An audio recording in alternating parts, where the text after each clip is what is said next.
জয় নিতাই, জয় গৌর, জয় রাধা গোপীনাথ। বিশ্বাসে বিলায় বস্তু, তর্কে বহুদূর। একজন শিষ্য, তিনি তার গুরুদেবের আশ্রমে থাকতেন, গুরু সেবা করতেন, গোবিন্দ সেবা করতেন, আশ্রমের পরিচর্যা করতেন। সে আশ্রমের অতিথিবর্গ যারা আসতেন, ভক্ত যারা আসতেন, তাদের প্রসাদ দিতেন। নিত্য ভাগবত কথা হতো। তো কিছুদিন পর এইভাবে চলতে চলতে কিছুদিন পর গুরুদেব ইহলোক ছেড়ে গোবিন্দচরণ লাভ করলেন, তিনি পরলোকগামী হলেন। যাওয়ার কালে শিষ্যকে বলে গেলেন, বাবা, এই আশ্রমের গোবিন্দ সেবার দায়িত্ব পূর্ণরূপে তোমার। একটি কথা মনে রেখো, বিশ্বাসে মিলায় বস্তু, তর্কে বহুদূর।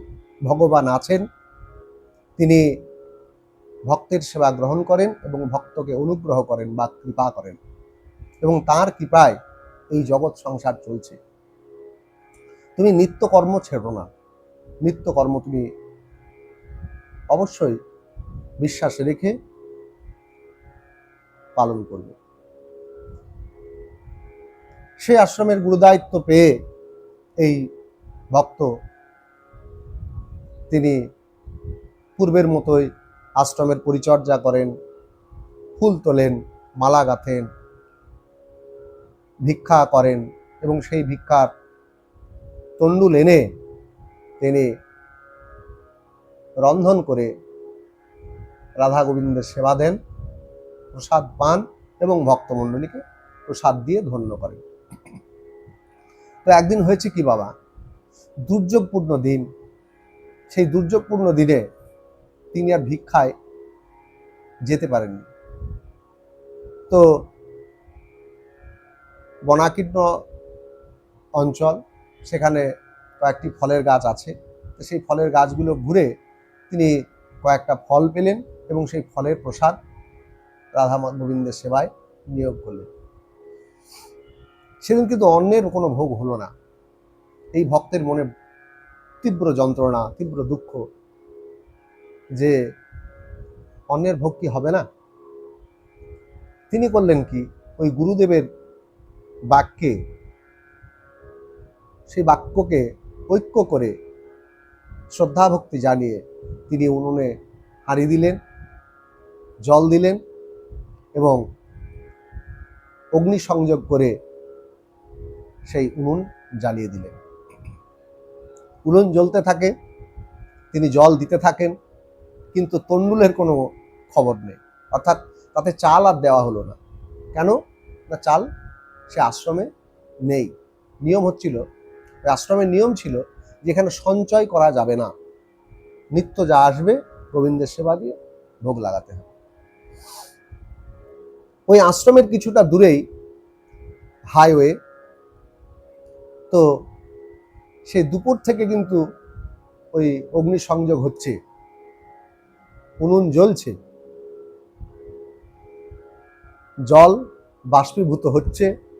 যেহেতু তণ্ডুল নেই, তাই অন্ন পরিপাক হচ্ছে না।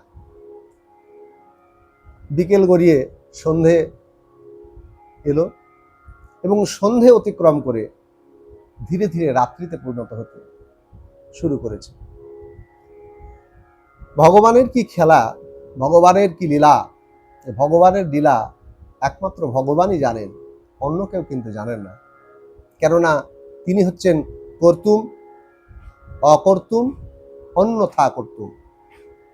তিনি কি করবেন, কি না করবেন, বা যেটা করব বলে মনে করছেন সেটাকে অন্যভাবে করবেন, সেটা একমাত্র তিনিই জানেন, অন্য কারো পক্ষে জানা সম্ভব নয়। দেখা গেল মোটামুটি রাত্রি 8টার দিকে ওই যে হাইওয়ে, ওই হাইওয়ে দিয়ে একজন লরি চালক, লরি ড্রাইভার, তিনি চাল ভর্তি একটি লরি নিয়ে রাস্তা দিয়ে যাচ্ছিলেন। হঠাৎ তার রাস্তার মধ্যে গাড়িটা বন্ধ হয়ে গেল। কেন বন্ধ হয়ে গেল? কারণ তিনি বন্ধ করে দিলেন। বন্ধ করে দিয়ে তিনি একটু দাঁড়ালেন গাড়ি থেকে নেমে, এবং তিনি একটু আগুনের খোঁজ করতে লাগলেন। কেন আগুনের খোঁজ করতে লাগলেন?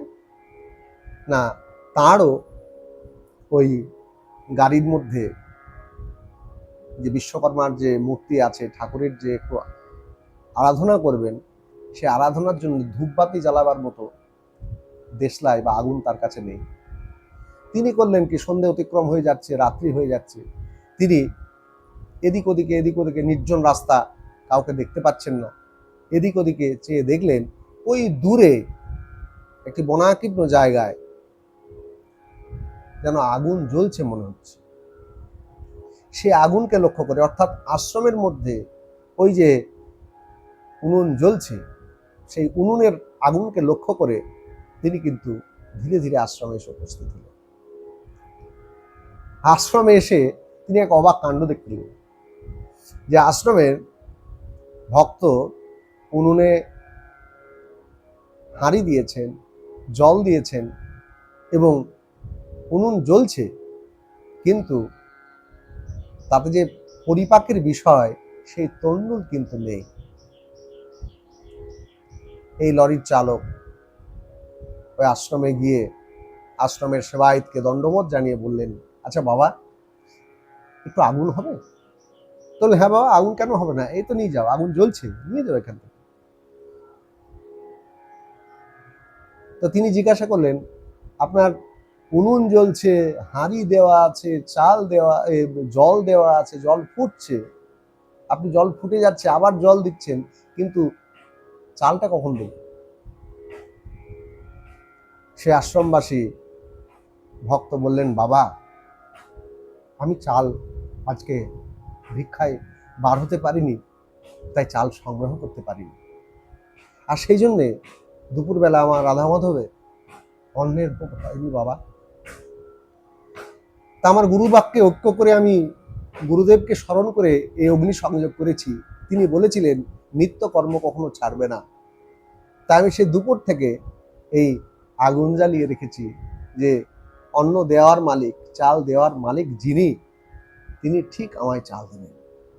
তো ওই লরির ড্রাইভার বললেন, এই কথা?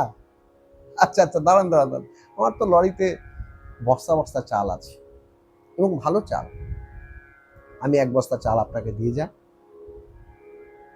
ওই আশ্রমবাসী ভক্ত বললেন, বাবা, আমার যে সঞ্চয় মানা আছে, সঞ্চয় করা বারণ আছে, যদি তোমার ইচ্ছা হয় তো রাধা মাধবের সেবার জন্য অল্প কিছু তণ্ডুল এনে দাও, আমি এই তণ্ডুল রন্ধন করে রাধা গোবিন্দের সেবা দেব এবং তুমিও এখানে প্রসাদ পেয়ে যাবে। সেই লরির ড্রাইভার আনন্দে আত্মহারা হয়ে সেই লরির চালের বস্তা থেকে কিছু চাল এনে এই আশ্রমবাসী ভক্তের হাতে তুলে দিলেন।